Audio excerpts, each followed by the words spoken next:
Kia ora koutou church. My name is Michael Ward. Today I'm joining you from the offices of Christians Against Poverty of CAP, where I work. Thank you, Arnie, for the shout out on the Sunday morning service. Christians Against Poverty does provide debt counselling to those who are struggling in unmanageable debt. So we specialise in providing free help to people who are feeling trapped in their circumstances and that their debt is inescapable. So I really appreciated on Sunday morning the discussion about the separation of church and state, and I liked the analogy of a hedge of separation. It's really important for me in my role at CAP.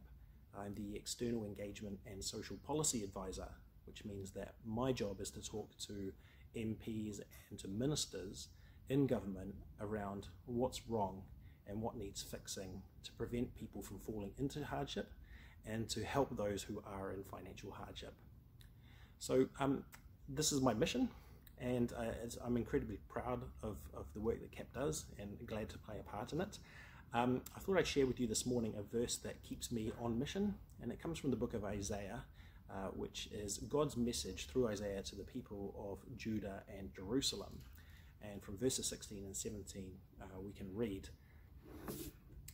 "Give up your evil ways, learn to do good, seek justice, help the oppressed, defend the cause of orphans, and fight for the rights of widows." For me, God's command to seek justice plays out in my role when I'm talking to government around the law reform that's needed to change the rules that currently allow lenders to take advantage of people who are in poverty and hardship, which traps them into a cycle of inescapable hardship.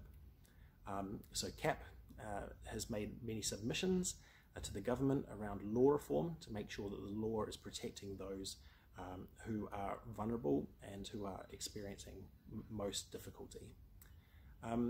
Helping the oppressed is where CAP's partnership with the local church really comes shining through.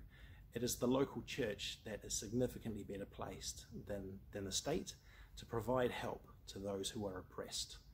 I think of Michelle, who shared on Sunday about the great work that she's doing with the food boxes that are shared for people who are in need and are hungry. Helping the oppressed means visiting those people who are lonely and who are isolated. It means praying for those who are sick and depressed because of their circumstances. The church is the best organisation in New Zealand and in the world to meet the needs of those who are oppressed. We have such an important story to share with the state about what really works and what really sets people free.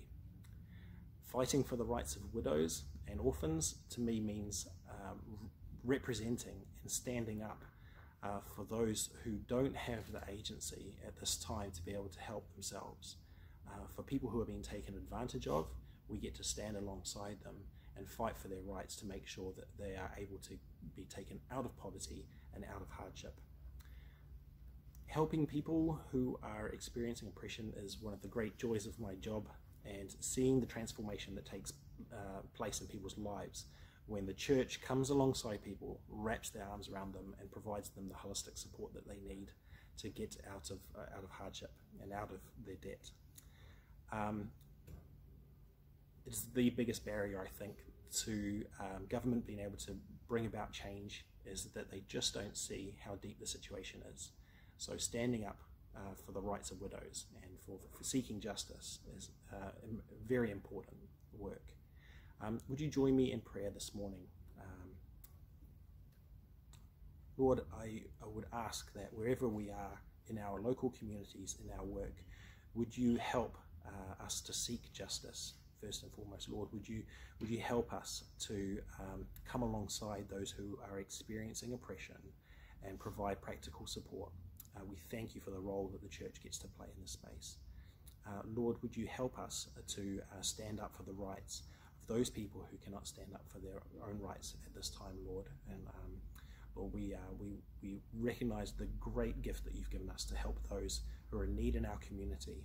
And we just thank you. We ask for your protection over this important role that the church plays in our community.